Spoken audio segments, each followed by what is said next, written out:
Entrevue avec Elizabeth Marshman, professeure à l'École de traduction et d'interprétation de l'Université d'Ottawa. Qu'est-ce qui vous a poussé à entreprendre des études langagières? En fait, il faut que j'avoue que c'était un peu par accident. J'ai décidé de suivre un cours de terminologie appliquée quand je faisais ma maîtrise à l'Université d'Ottawa parce que c'était le cours qui était disponible à ce moment-là.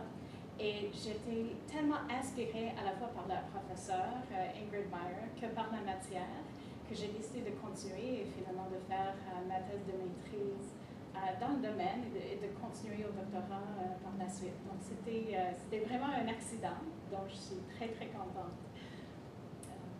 Ce qui m'a surtout, je pense, intéressée dans la matière, c'était la possibilité d'avoir toutes sortes de réponses au bout des doigts lorsqu'on travaille, par exemple, sur corpus ou avec des données électroniques. Donc, au lieu de s'interroger tout seul pendant de longues périodes, on a vraiment la possibilité d'accéder aux données tout de suite, de comparer des données, de les analyser de différentes façons.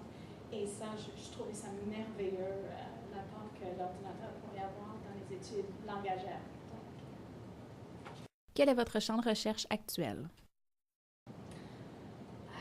Donc, en fait, c'est très difficile de cibler un petit sous-domaine. Je suis tellement intéressée par différentes sortes, mais je dirais que les différents sous-domaines ont en commun, disons, l'interaction des technologies, de la langue et l'utilisateur de ces technologies. Donc, je m'intéresse beaucoup à l'utilisation d'outils informatiques en terminologie, par exemple, pour extraire certaines sortes de données qui peuvent nous aider à comprendre les domaines ou à comprendre les relations entre termes. Je m'intéresse beaucoup à l'usage des technologies comme les mémoires de traduction ou la traduction automatique dans le monde professionnel et aussi dans les curriculums, dans les programmes de traduction. Donc, comment nous pouvons les enseigner de façon efficace, comment pouvons-nous faciliter et favoriser un usage bien formé de ces outils. Et aussi, depuis un petit bout de temps, je m'intéresse aussi au projet Texto pour la science, ou Text for Science, qui étudie, disons, l'usage des textos par des Canadiens actuellement, donc qui les utilisent, comment et quelle sorte de langue ou de langage est-ce qu'on utilise lorsqu'on utilise des SMS. Pouvez-vous nous parler des résultats de l'étude sur les messages textes? C'est encore un tout petit peu tôt, on est vraiment à la phase d'analyse actuellement, mais nous avons certaines données préliminaires qui sortent d'un corpus d'à peu près 15 000 messages, donc on est super content d'avoir 15 000 messages. Et nous commençons à avoir vraiment beaucoup de variété dans l'expression, toutes sortes de vignettes qui sortent, toutes sortes de façons, par exemple, d'exprimer un rire ou de dire OK. Je n'avais pas prévu, par exemple, de voir une dizaine de sortes de OK dans les données. Donc là, c'était vraiment très intéressant. L'autre chose que je trouve très intéressante jusqu'ici, c'est que les préjugés que j'avais un peu des SMS, même moi-même, en train le projet, semblent un peu inexacts jusqu'ici. Donc, nous voyons beaucoup de langues, en fait, très standards, un bon orthographe, un bon vocabulaire, de phrases complètes, par exemple, que je n'avais pas nécessairement prévues dans des SMS où des fois on se dépêche, des fois on veut juste envoyer un court message à un ami. Donc, on ne fait pas nécessairement très attention à notre langue lorsqu'on texte, des fois. Mais il semblerait que beaucoup de fois, on fait très attention. On passe assez de temps pour bien rédiger un message. Et là, c'est très intéressant de voir comment les résultats confrontent un peu les préjugés et ce qu'on écoute. Pourriez-vous nous décrire le fonctionnement de la collection électronique des ressources en technologie de la traduction, CERT? Absolument. Donc, on est très content que la CERT puisse être intégrée à l'INUSTEC.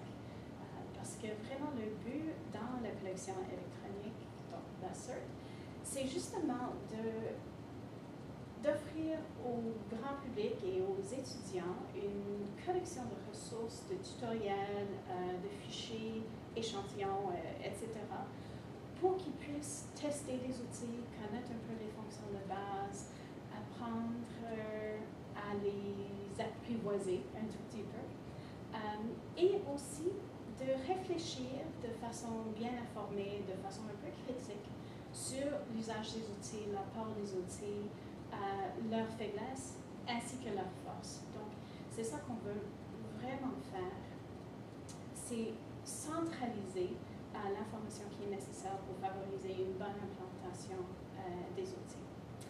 Donc, dans la collection, nous essayons de couvrir une gamme d'outils allant des mémoires de traduction jusqu'aux banques de terminologie, jusqu'aux outils de traduction automatique, pour donner un petit goût de ces outils aux utilisateurs. Et nous essayons de livrer les ressources dans un format qui est accessible par un peu n'importe qui en tout moment. Donc, on n'est pas nécessairement limité à un cours spécifique pour apprendre les outils. On n'est pas nécessairement obligé de venir à un cours à une heure donnée ou un jour donné. On peut faire ça de la maison, on peut faire ça où on est et apprendre quand on a le temps et quand on a l'envie de le faire. Et c'est ça que j'adore dans Linguistec aussi, c'est que c'est vraiment la même optique, donc d'améliorer l'accessibilité des outils et aussi faciliter un peu les tests et l'apprentissage. Que retenez-vous des résultats des sondages menés auprès des utilisateurs de la CERT et de Linguistec? Y a-t-il des récurrences dans leurs réponses? Je dirais que oui, il y a beaucoup de récurrences et ça nous a appris énormément, je trouve, sur les besoins des utilisateurs et leurs intérêts. Nous voyons certaines récurrences, donc notamment l'intérêt pour les outils, c'est très très fort. Non seulement parce que pour certains utilisateurs, ça fait partie de leur programme d'études, mais vraiment parce qu'on est intéressé, on reconnaît l'apport que les outils peuvent avoir dans la qualité du travail. Nous voyons que les outils pourront, selon les utilisateurs, selon les répondants, faciliter le travail, aider à le rendre un peu plus intéressant en prenant en charge certaines tâches un peu répétitives ou relativement simples. Donc, il y a beaucoup de motivation. Dans les éléments récurrents, nous voyons aussi certains obstacles.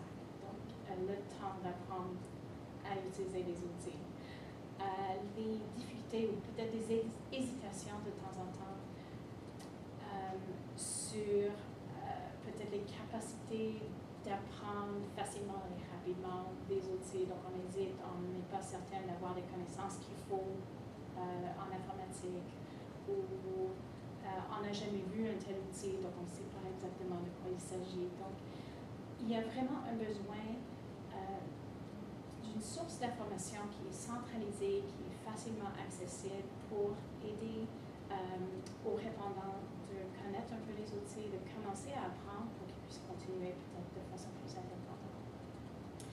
Et dans les sondages, nous voyons aussi en fait que généralement la réaction à une collection de ressources comme Linguistec, comme la CERT, est très positive. Donc on a une impression que ça aide, que ça offre aux utilisateurs la possibilité de commencer à apprendre, de surmonter un peu certains de ces obstacles et nous sommes très très contents de voir ce genre de réaction.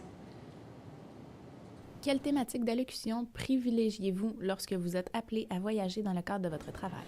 Ça, c'est une autre question très très difficile parce qu'en fait, c'est difficile de se limiter à un certain sujet.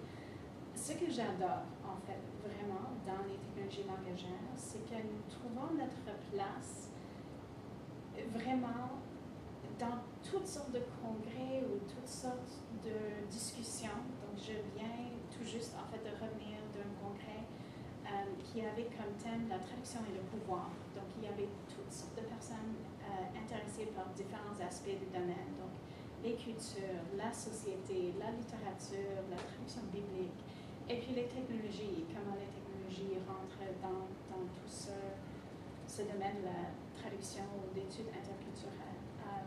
Donc, ça, c'est un sujet très, très large, mais on voit des choses passionnantes, intéressantes, des chercheurs de partout dans le monde, et on peut échanger des idées, voir différentes perspectives. Par contre, il y a certains congrès qui sont très axés sur les technologies spécifiquement, qui donnent des discours super intéressants sur des développements un peu vraiment de pointe dans le domaine. Et j'adore ça aussi. Donc, il est super difficile de choisir juste une façon de voir le domaine des technologies langagières. J'adore voir un peu toutes ces différentes perspectives, que ce soit très spécialisé ou beaucoup plus large, avec une optique beaucoup plus large. C'est toujours intéressant. Pouvez-vous nous parler de vos projets professionnels futurs? Je serais très contente de continuer avec Linguistec. Déjà, mes collègues Lynn Bowker et Jean Kirian et moi sont très intéressés par le projet. Nous espérons continuer à développer la CERT et à participer à Linguistec, ça c'est clair. Je suis très intéressée par l'idée d'examiner les réactions des utilisateurs envers les outils et ce, surtout d'un point de vue émotionnel n'est pas vraiment le bon mot, mais disons les réactions personnelles des utilisateurs. Est-ce qu'on se sent à l'aise avec les technologies? Est-ce que nous sommes un peu intimidés par les technologies? Comment pouvons-nous résoudre le genre de difficultés qu'on pourrait avoir au niveau personnel en intégrant des technologies dans notre travail de tous les jours, dans les études?